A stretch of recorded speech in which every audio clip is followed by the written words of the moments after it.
Alors, je m'appelle Éléonore Dagneau, je suis costumière habilleuse depuis 2001, intermittente du spectacle.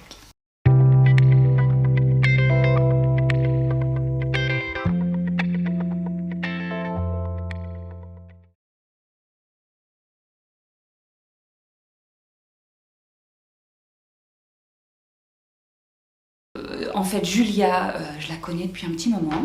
On a travaillé, j'ai eu l'opportunité de travailler avec elle en 2016 sur le spectacle La Grande Illusion et en 2017 sur Dernière Paille. Voilà, donc on a déjà travaillé ensemble et elle m'a contactée début avril. Ça m'a fait extrêmement plaisir parce qu'en même temps, c'est sa première création au CDN en tant que directrice. Et puis moi, j'étais ravie parce que ça voulait dire que la vie du spectacle reprenait aussi.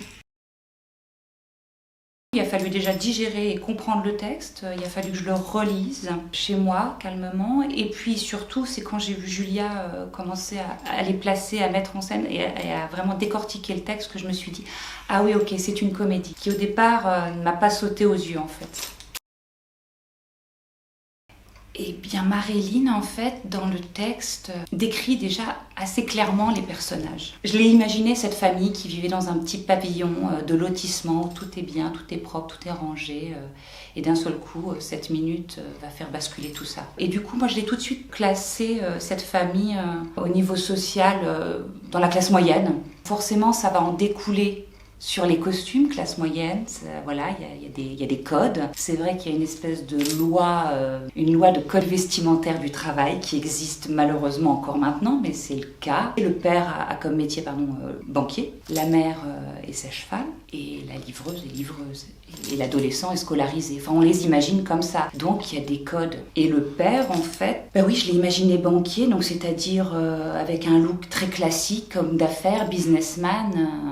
Dans le texte, on sent que son travail a une importance capitale. Puis il est rentré dans une routine, dans une espèce de métro boulot-dodo. Et la mère, elle est sage-femme. Elle a déjà une tenue vestimentaire, un uniforme dans le monde hospitalier. Donc on pouvait imaginer tout autre chose pour elle. Moi, je l'ai vue plutôt coquette et féminine. Et puis la livreuse, il suffisait un petit peu, ça c'est dans le texte, c'est une jeune fille dynamique. Pour moi, je la voyais sans genre, neutre, mais pleine de vie, dévouée, volontaire. Son rêve, c'est d'être comédienne. Donc, elle a trouvé ce moyen de se faire un peu de sous en livrant des choses. Donc, faut en vouloir parce qu'on connaît les tarifs des livreurs. La première lecture, moi, ça m'a tout de suite évoqué un dessin animé. Alors, je ne saurais pas l'expliquer. Et la première lecture est toujours importante pour moi. Et ça m'a évoqué le dessin animé, les mangas. Alors, peut-être le Japon, tout ça, ça a fait une symbiose. Et ce qui est assez drôle, c'est qu'après avoir proposé à Julia mes dessins, mes propositions, mes croquis, elle me dit, tu sais, l'autrice s'est inspirée, a eu une inspiration quand elle a écrit. Sa référence, c'était les Simpsons. Je me suis dit, ok, encore un dessin animé, je crois que je suis dans la bonne ligne, je crois que je suis sur le bon axe en fait. Voilà, et c'est vrai quand j'ai parlé de dessin animé, ça a tout de suite parlé à Julia, au scénographe, ça les a tout de suite... on était raccord en termes de déco, de scénographie et de... Donc c'est vrai que là je suis partie sur des lignes, des personnages avec des lignes très stéréotypées, très lisses, où rien ne dépasse, où les détails sont absents. En fait, souvent dans les dessins animés, on voit pas les boutons, la braguette, le machin. Ça n'existe pas. C'est vraiment... Voilà. La liberté, elle s'est faite au niveau du choix de la couleur.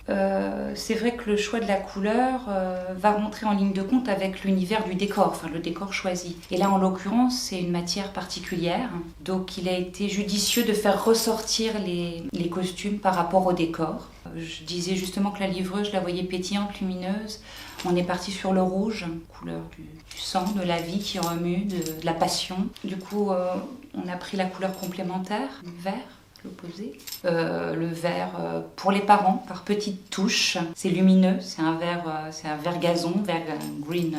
Et ce vert-là, le vert, c'est la couleur de l'équilibre. Donc, je trouvais que c'était intéressant d'avoir quelques touches dans les parents. Surtout qu'à un moment donné, cette famille va vaciller, quoi. Et puis du marron, dans les nuances de marron. Là, on est plus sur des couleurs, une couleur de confortable, douce, les racines, la terre, la famille, les liens. Enfin, en tout cas, c'est ce que je me suis raconté.